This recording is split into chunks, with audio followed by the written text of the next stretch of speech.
Oi gente, meu nome é Fernando e hoje a gente vai falar sobre o fantástico A Morte de Ivan Ilitch, do Tolstói. Essa novela aqui foi publicada em 1886. Ela é composta por 12 capítulos, eu tô aqui com a minha edição da Editora 34. E isso por quê? Porque a Editora 34 é a melhor editora no que diz respeito à literatura russa. Ela já publicou várias obras da literatura russa, várias do Dostoiévski que eu tenho aqui, tem algumas também do Tolstói, e a maioria delas é traduzida pelo Boris Schneiderman. Então eu acho que isso faz toda a diferença, porque o cara simplesmente foi um dos melhores tradutores do russo. Mas vamos lá, no que diz respeito à história da morte de Ivan Ilitch. Do que se trata esse livro? Esse livro tem um personagem principal que é um juiz da Suprema Corte, e aí ele vai ter uma doença que não vai ser diagnosticada e vai acabar morrendo por conta dessa doença. Mas calma, isso não é spoiler, vocês sabem, né? O título já fala a morte de Ivan Ilitch e o primeiro capítulo já começa no funeral dele. Nesse primeiro capítulo nós vamos conhecer alguns amigos do espólio e a mulher e os filhos também. E é já nesse primeiro capítulo também que a gente vai se deparar com pessoas não tão amorosas assim, que parecem que não gostavam tanto assim dele. Então a gente, na verdade, vai conhecer, já nesse primeiro capítulo, as pessoas que conviviam com ele, as pessoas que faziam parte do ciclo social do Ivan Ilitch. E para vocês terem uma ideia de como eram essas pessoas, a esposa dele é uma pessoa que ali no funeral, em vez de estar chorando as pitangas por conta da morte do cara, ela tá procurando um amigo dele, lá que tá no funeral, para saber quanto é que ela vai receber mensalmente por conta da morte dele. E esse mesmo amigo que estava lá no funeral e que a esposa vai procurar e encontrar, também já marcou com outros amigos que também estão lá uma partidinha ali de jogo logo depois do funeral. Então com isso a gente já vai pensando que, pô, peraí, esse cara parece que não despertava tanto amor assim nas pessoas. Que tipo de relação que ele fazia e por que que as pessoas já não gostavam tanto dele? Ok, fecha o primeiro capítulo aí, a gente já vai pro segundo e voltar no tempo para ver o Ivan Ilitch na sua escalada social. O que que ele vai fazer para escalar socialmente? Não é nenhuma falcatrua nem nada não. O que ele vai fazer é se relacionar com pessoas de alto nível, da aristocracia, para que com isso, quem sabe, ele seja aceito naquela sociedade de pessoas de classe alta e sempre ande junto com elas, né? Porque essa classe social é a que ele admira, é que ele almeja para a vida dele. Então o Ivan Ilitch, ele só conversava com pessoas que fossem de alguma forma ajudá-lo para subir socialmente, mesmo que elas não fizessem nada, nenhum favor para ele, mas que estivesse ali como amigo dele para dizer que, olha, eu ando com ele, então eu sou do mesmo nível. Pessoas que ele via que eram de uma classe inferior e tal, ele já nem dava atenção, ele saía discretamente ali da roda e nem dava um minuto do tempo dele para aquela pessoa. Aqui entre nós, vocês já conheceram alguma pessoa que fizesse exatamente o mesmo? Comenta aqui embaixo. E assim ele foi se preocupando cada vez mais e apenas com o financeiro na vida dele. Mas um dia ele estava reformando a casa que ele tinha acabado de comprar para ir morar com a esposa, uma casa lindíssima, maravilhosa, e ele tropeça e leva uma queda. Foi uma coisa à toa, nada demais, ele não se preocupou com aquilo, nem doeu tanto nem nada, ele seguiu a vida dele. Mas depois desse dia ele começou a sentir uma dorzinha estranha ali, mais ou menos no rim ou no seco. Para quem não sabe o que é seco, descrição aqui embaixo. De início ele não estava se preocupando com essa dor, porque era uma dorzinha à toa, mas na medida que a dor foi aumentando, ele começou a cada vez mais se preocupar com ela. E se preocupou tanto que chegou a apresentar um quadro sério de hipocondria, mas também por conta de uma dor muito forte que já estava dominando ele. Era uma dor tão grande que com o tempo ele já ficou acamado, ele já não fazia mais nada, enfim, isso era realmente alguma coisa que estava acontecendo com ele, alguma doença, mas que tudo quanto era médico que ele procurava, ia lá e examinava ele e tal, não conseguiam diagnosticar o que que era. Já viu uma frase parecida com "é na hora da enfermidade que a gente descobre quem são os verdadeiros amigos"?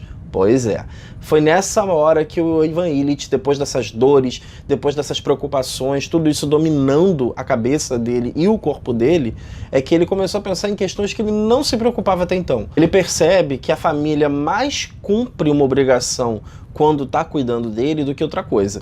Eles parecem que não tem muito sentimento por ele. A filha só quer saber de ir pra baile com um pretendente lá dela, um pretendente a casamento, quem sabe. A mãe sempre acompanhando a filha, indo para festas também, que o Ivan Ilitch também é convidado, mas por estar enfermo não vai. Então parece que o povo não tá muito aí pra ele. Ele também tem um filho menor, que no início do livro ele diz que era o garoto problema ali da família. Mas esse menino parece ser o único que desperta uma compaixão pelo pai.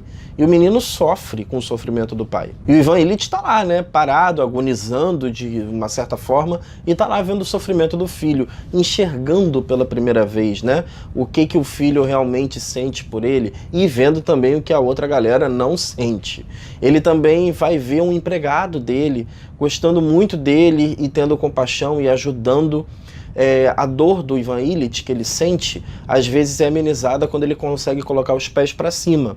E às vezes o empregado fica lá, estático, só para o Ivan Ilitch colocar os pés dele aqui no ombro dele. Aí você vê 2 tapas com luvas de pelica no Ivan Ilitch, né?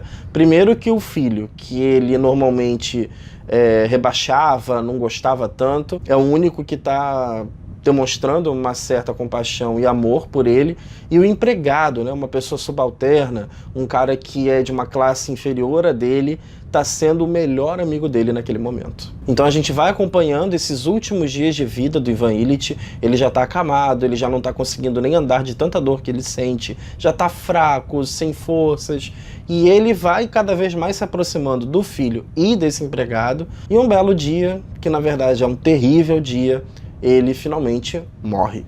E o livro acaba aí. Só tem uma coisa para dizer para vocês sobre esse final. Ele não vai descrever a morte apenas morreu. É uma das coisas mais bonitas e mais dramáticas e melhor escritas que eu já li na minha vida. A gente tem o tempo todo uma história muito simples, uma história comum, como o próprio narrador, né, que é onisciente o tempo todo na história, ele mesmo diz pra gente. Porém, por isso mesmo, por ser comum, é que é tão terrível.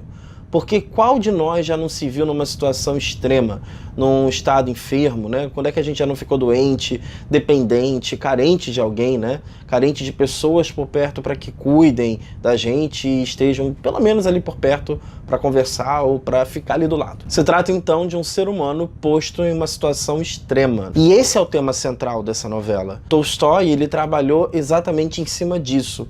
Como é que a cabeça de uma pessoa pode vir a mudar nesses momentos? Um homem que construiu uma vida a qual só se deu conta de que não era a vida que ele queria tarde demais. O Ivan Ilitch procurou ter tudo o que a classe a qual ele almejava pertencer tinha. Passou então a batalhar para ter uma casa bonita, com móveis bonitos, quem sabe um carro bonito, uma carruagem na época, mas ele esqueceu do principal. E quando ele percebeu que o que mais lhe importava ele não soube cultivar, ele morreu. Aquele ditado que diz, a gente colhe o que a gente planta, sintetiza muito bem, na minha opinião, essa novela, A Morte de Ivan Ilitch. Numa das páginas do livro também a gente vai ter o protagonista dizendo que tudo que o dinheiro lhe deu, nada era verdadeiramente seu.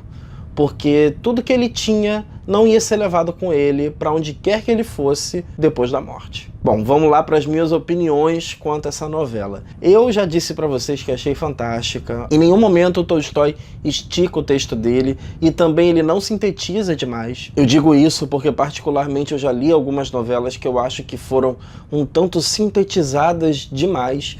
E aqui a gente não vê isso, há um equilíbrio muito bom. Ela é uma obra que pode trazer uma reflexão.